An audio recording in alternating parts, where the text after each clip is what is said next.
4 of May 2008. This first clip, uploaded to YouTube in 2013, shows 2 students exploring the Pennhurst Hospital in Pennsylvania. Since 1908 to 1987, this asylum was a place for mentally and physically disabled individuals.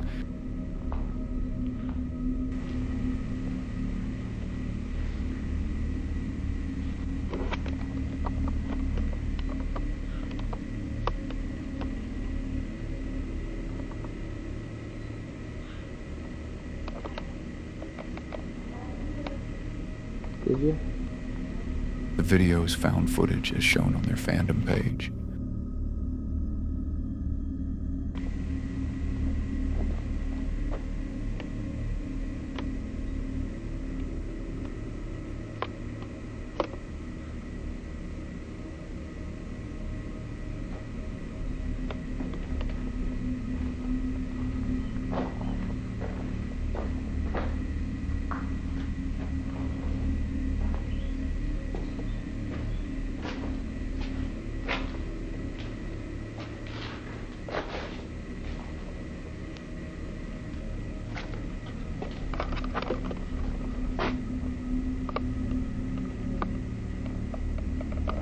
Going in there next.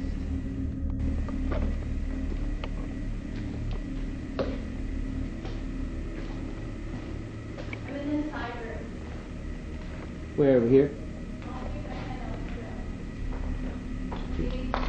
I'm in the, oh yeah. Do that again. Woo!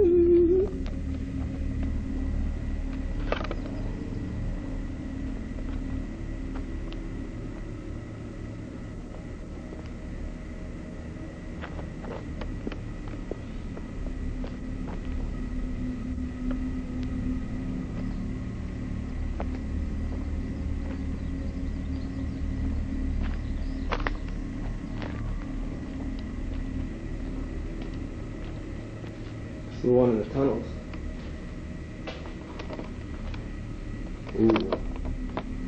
It is scary down here. You have a lid on that thing? Yeah, but it'll eat up the battery. Oh. We don't have a flashlight, do we? Yeah, it's...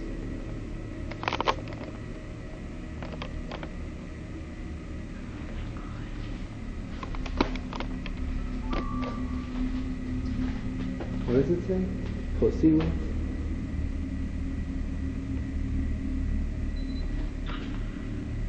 Oh my god. Do that again.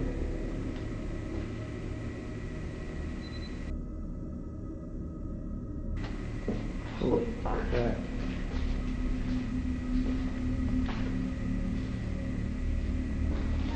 Creepy ass shit. Wish we had a flashlight. I know.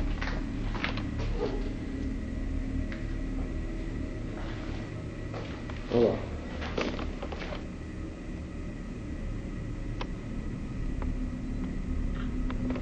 Go ahead in. There's a typewriter. What's that, a toaster? Yep. Trash can?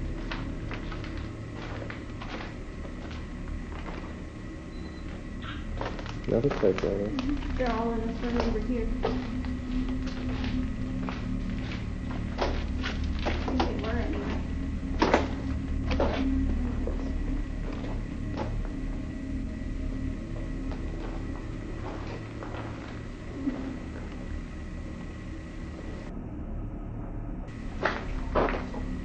This place is considered one of the epicenters of the paranormal in the United States, not only because of the legends surrounding it, but also because of the emotional weight of what transpired there for nearly 80 years.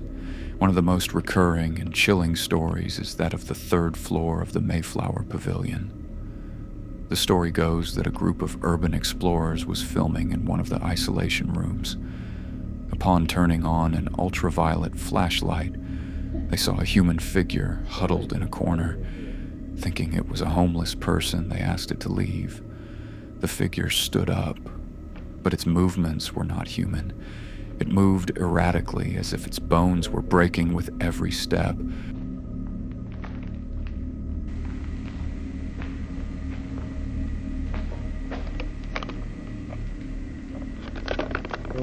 Typewriters.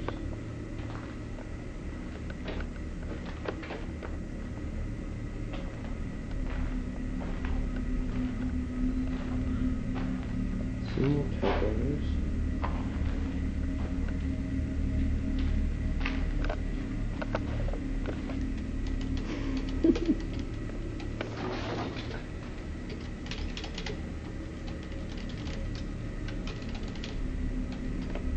Yep, I've done all the work we've done today.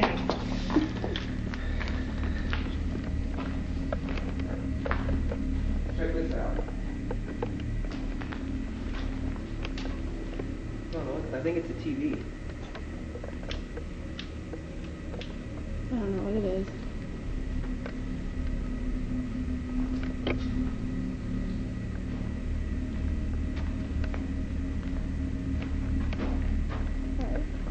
Dun, dun, dun, dun, dun, dun, dun, dun, dun, dun, dun. There's one lonely wheelchair.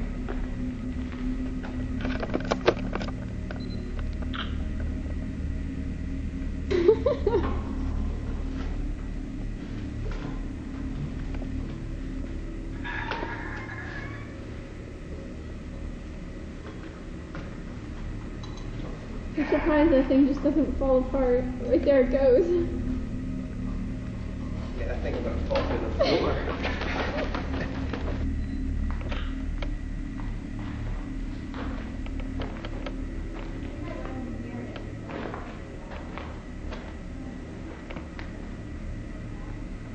There's nothing unusual in this clip, but the history behind this place is much darker.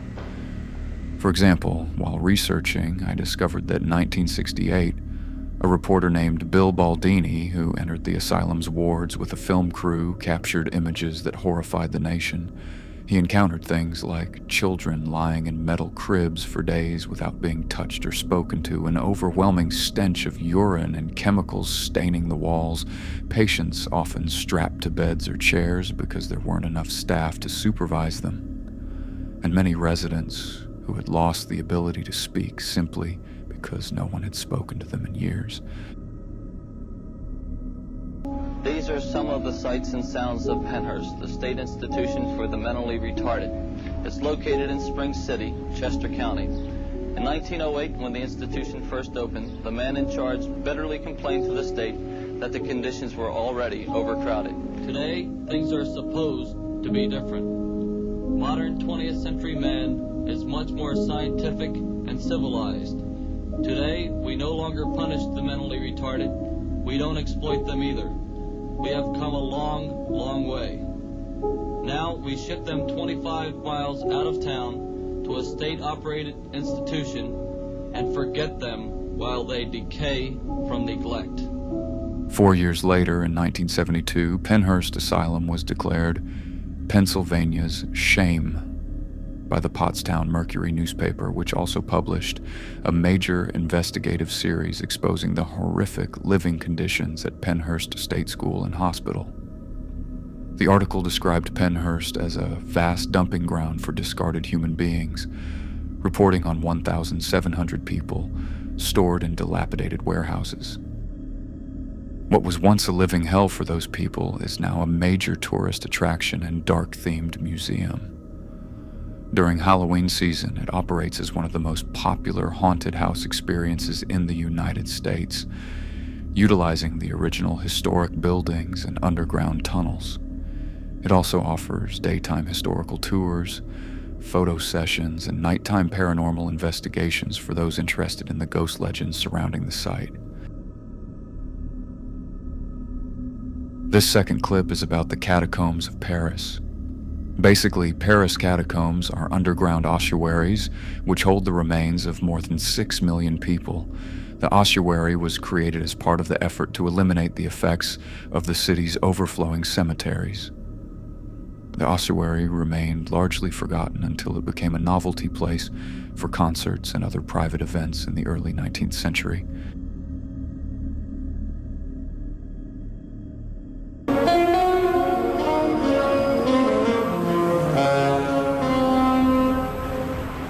Paris, France, A city of stunning beauty and light.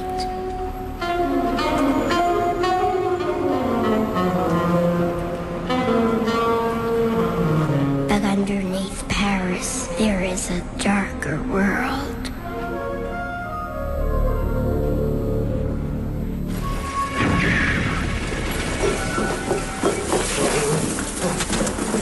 Below the city lies a labyrinth of ancient tunnels and mass graves known as the catacombs.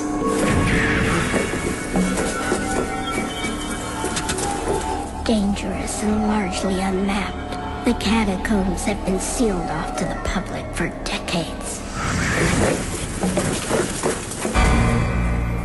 It is down here that a video camera containing mysterious footage was discovered.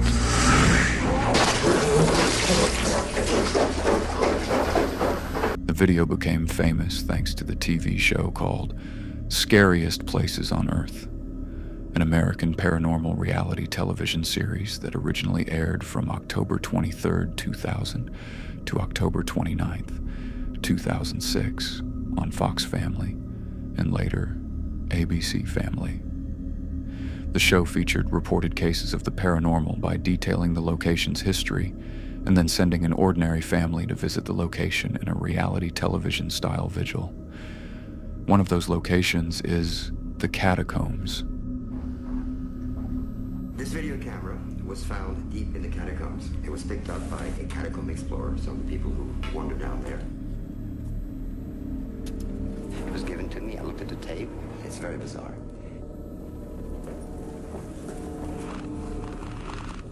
It's a point of view shot. Point of view shot is somebody just walking forwards with the camera. So basically he's filming what he's seeing very deep inside the catacombs. Other than the point of view shots or pictures of bones. Human bones. In 1785, millions of bodies were exhumed from Paris cemeteries and dumped into the catacombs. This person occasionally stops and he photographs bones, often in the shape of an arrow. These arrows point in a direction. Occasionally also he stops to photograph roomfuls of bones, which means that he's very, very deep inside the catacombs. What happened to him? Nobody knows. It is a huge temptation for urban explorers to explore the catacombs. In fact, those who illegally tour the mines of Paris are known as cataphiles. The mines of Paris are a series of abandoned stone mines that are no longer in use. The catacombs of Paris comprise only a subset of this network. Doing this is obviously dangerous because you can easily get lost. The portion open to the public is only a small part of an extensive network of tunnels that spans around 280 kilometers, 170 miles, and crisscrosses large sections of the city. I mean, there are 400 miles of tunnels like this. So I brought the tape to a cataphile, an urban explorer. Cataphiles are strange people. They're people who have this passion for the catacombs. These people go down there to find new passages, new entries, new bones. Lézard is probably the person in Paris who knows the catacombs better than anyone. So according to Lézard, the person is not someone who knew his way around. My intention right now is to go down with a still photographer, Vincent, a friend. I'm also going to take an excellent sound man, Francis, to spend some time in the catacombs and try to solve the mystery.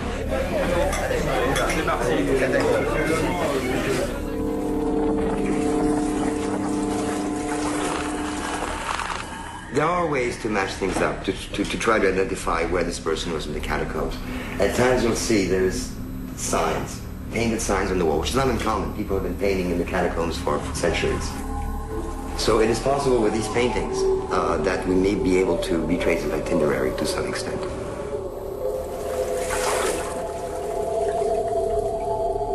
After about 40 minutes of these point of view shots and these pictures of bones, the person begins to walk faster and faster. Then he begins to run. We hear his breathing get louder and louder, as though something was scaring him. He's frightened, he's frightened. Occasionally he stops, perhaps to try to decide which way to run among all the many different corridors. He's running faster and faster and faster, deeper and deeper into the catacombs. And all of a sudden, he drops the camera. He just dropped it. The camera just drops on the ground and keeps rolling. And you see his feet just run away. The man's identity remains unknown. His death was never confirmed, and he was never officially listed as missing.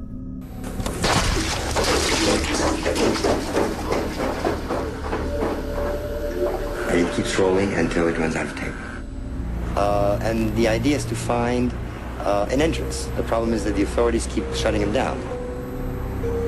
Apparently, Lézard has found a new way to get in. But it's way out from the center of town. It's actually on the edge of the city, through the railroad tracks for about a mile.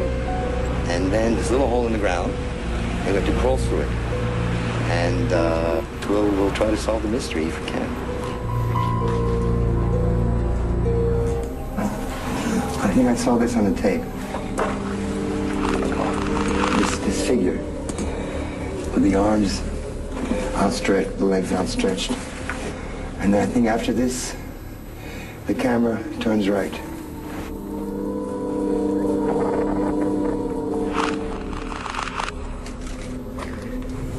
I'm standing on dozens of corpses, just walking on them.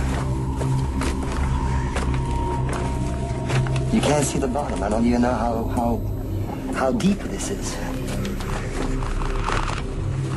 We could be walking on thousands of corpses here. Look how deep this thing is. It looks like the killing fields.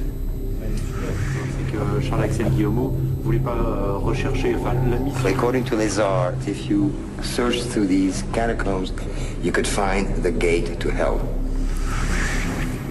Perhaps this person found it by accident.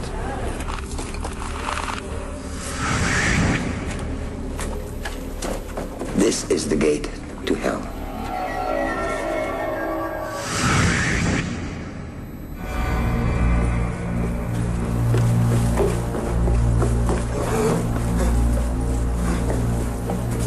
This last clip is the shortest, but it's quietly mysterious. This is a well-known clip. It's from an old internet mystery back in 2015 called 11B-X1371. The video initially appeared on a Swiss tech blog called Gadget Z after the editor received a physical CD in the mail from Poland. What made this video explode on social media wasn't just the disturbing imagery, but the hidden messages that internet users discovered while analyzing it. When the audio was run through spectrogram software, hidden images appeared, including text messages like, "You're already dead," and disturbing photos, some of which turned out to be from horror movies or real crime scenes. The video is full of messages in Morse code, keypad ciphers, and GPS coordinates, pointing to the White House and other significant locations.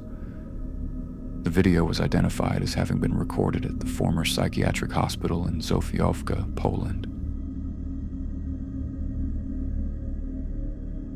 If you want to know more about this case, I'll leave a link to this website that has investigated it in the description.